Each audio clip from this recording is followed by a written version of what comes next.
আমি আমার আম্মার জন্য আলাদা করে টাকা পাঠায় দেই।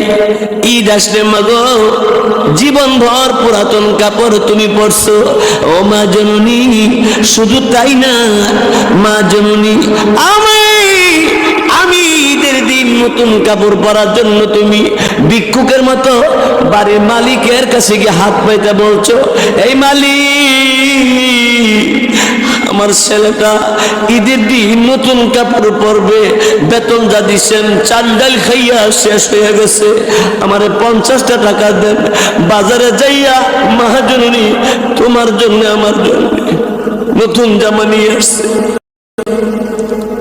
ঈদের দিন মা পরাইয়া দিয়া পরনে মা জননীর পুরাতন কাপড়টা পরে রাখছে। আম্মা গো তুমি কি নতুন কাপড় কিনলেন? বাবা তুই ভালো কাপড় পরছ, এটাই আমার পরা হয়ে গেছে। এর নাম হলো মা।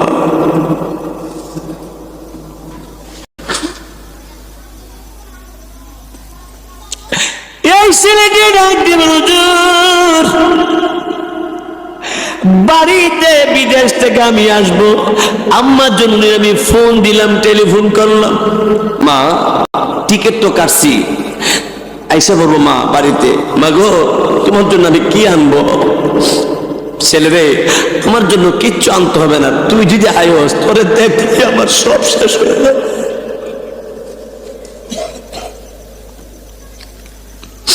এই ছেলে টিকিট কাইটা মাকে বলছে, মা গাড়ি নিয়ে এয়ারপোর্টে, আম্মা তুমি আসবে, আমি তোমাকে আগে দেখবো মা।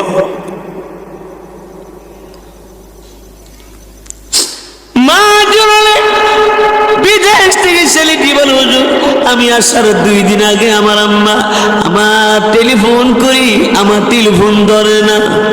স্বাস্থ্য ভাই ধরে, বাড়ি অন্য লোকেরা ধরে, কিরে ভাই আমার আম্মা ধরে না কে? তোর আম্মা অসুস্থ। কোথায়? আমার আম্মা হাসপাতালে।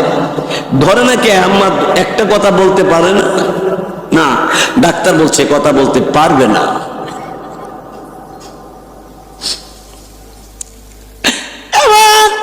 চাষি জাহানের কাছে টেলিফোন করে বলে, চাষি এয়ারপোর্টে আপনি আসবেন, আমার আম্মারে নিয়ে আসবেন। চাচতো ভাই বারাদার এরা গাড়ি করে এয়ারপোর্ট যাওয়ার জন্য বলছে। বিদেশ থেকে টিকিট কাইটা মার জন্য আলাদা করে কিছু জিনিস কিনে আনছে, কারণ জীবন ভর মা না খাইয়া আমার খাওয়াছে।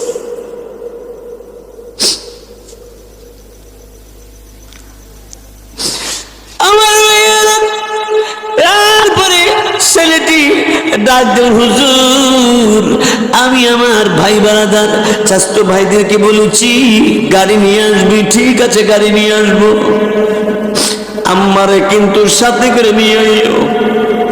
ছোট্টকালে আব্বা মারা গেছে, আব্বা গো করে কোনোদিন ডাক দিতে পাই নাই। মার কোলে কোলে মার নাগালে থেকে থেকে আমি বড় হয়েছি। মা এবার কোন রকম জোগাড় করে টাকা দিয়া আমার বিদেশ পাঠাইছে, সেই মা পৃথিবীতে নাই। আমার আব্বা আমার জন্য এত আফসোস করতো, সেই বাপটারে কবরে অনেকদিন আগে শুয়ে দিছে।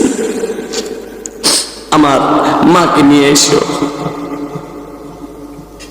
মারে করতে নিব, 3 দিন আগে মা পৃথিবী থেকে বিদায় হয়ে গেছে। যার মা নাই এরা বুঝে মা কেমন জিনিস। যাদের আব্বা নাই এরাই বুঝে আব্বা কেমন জিনিস।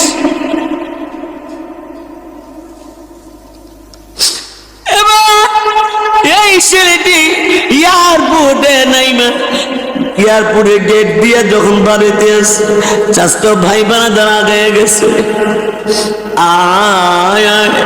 এবার ছেলেটা ডাক দিয়ে বলে, চাচাতো ভাইরা আমার আম্মা কই? আয় গাড়ির ভিতরে আছে। অন্য অন্য ছেলেদের মা গেটে দাঁড়িয়ে গেছে, আমার মা কেন গেটে দাঁড়াইলো না? গাড়ির ভিতরে কেন? চাচি তো অসুস্থ, গাড়ির ভিতরে। গাড়ির ভিতরে গিয়া দেখে মা নাই। কি আমার আম্মা কই? আমার নিয়ে এলি না? আব্বা তো ডাকতাম পাইলামই না। তোর তোর আম্মা অসুস্থ, আয় আয় বাড়ির দিকে যাই। চাচি যান জেনে গেছে, চোখের পানি সাইরা কান্দে। যুবক ডাকতে বলে, চাচি গো কেন কান্দেন গো আপনি? এমনি তখন ডাকতে বলে, আমি কান্দি বাড়ির কাছাকাছি যাওয়ার পরে। এমনি তখন ডাক দেব, কান্দিস না, তোর আম্মা পৃথিবী থেকে বিদায় হয়ে গেছে 3 দিন আগে। এমনি ওই তখন ড্রাইভারকে ডাকতে বলে, আরে ড্রাইভার আর গাড়ির সামনে নিতে হবে না, আমার দরজাটা খুলে দে, আমার মারে কোন জায়গার মধ্যে শুয়াইছ দেখাইয়া দে। পাখির মতো উড়াল মারে রে। ছেলেটা যাইয়া কবরস্থানে পড়ে বলে, তোমরা কারা গো? আমার আম্মাকে কোন জায়গার মধ্যে শুয়াইছ? যেই মা রাত 3টা আমার প্রস্রাব পায়খানা পরিষ্কার করছে, যেই মা জননী ধরে অভাবের কারণে খাবার নাই, কিন্তু মা যদি ভিক্ষুকের মতো ভিক্ষা করে আমাকে বারবার করে খাবার ব্যবস্থা করে দিয়েছে, এই মা জননী আজ কবরে কোন জায়গার মধ্যে শুয়াইছো? কবর দেখায় দেওয়ার পরে কবরের উপরে বইরাইয়া বুক লাগায়া কান্দার ডাক দে বলে, আম্মা গো তোমার জন্য আলাদা করে জিনিস আনছি। মা আমি বাড়ি থেকে কি করবো মা?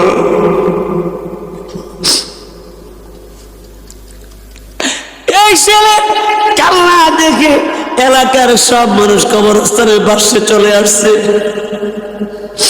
এই ছেলেটা কান্না দেখিয়া একটা মানুষ কান্দা না কান্দা পারে না, সবাই কাঁদতে শুরু করে দিছে। এলাকার যুবকরা ডাক দিয়ে বল, হুজুর এরে বুঝাইয়া সামলাইয়া ধরে ধরে বাড়িতে নিয়ে আসছি, বাড়িতে আইনে মাথায় পানি দেই। তখন ছেলেটা ডাক দে বলে, মাথায় পানি ঠান্ডা লাগে না, আমার মা যদি আমার নাম ধরে একটা ডাক দিত আমার কলিজা ঠান্ডা হয়ে যাইত। আমার আব্বা যদি আমার একবার আমার নাম ধরে ডাক দিত, আব্বা অপেক্ষা করতো আমার ছেলেরা কবে যাইব বাড়িতে। ভাই আমার আব্বা মা নাই, বসুন একটু করে মুনাজাত হবে আব্বা আম্মার জন্য।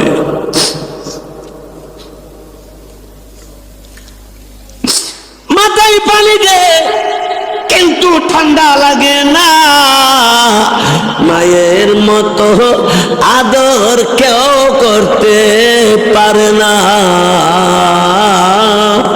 মার কথা তুমি একটু ভাইবা দেখো, তোমার আম্মা তোমার জন্য পাগলের মতো দৌড় পাচ্ছে, তোমার পিছনে দৌড় পাচ্ছে, তোমার না দেখলে মা পাগলের মতো দৌড়ে স্কুলে গেছে, দৌড়ে গাঙ্গের পার চলে গেছে, না জানি গাঙ্গে পড়ে গেছে কিনা, পিছন দিকে আমি দৌড়ে গেছি, মা গাঙ্গের পারে দৌড়াও কেন, আমি তো এখানে আছি। এমন মা খবরে রে আব্বা আমার জন্য দোয়া করতে রাজি আছেননি।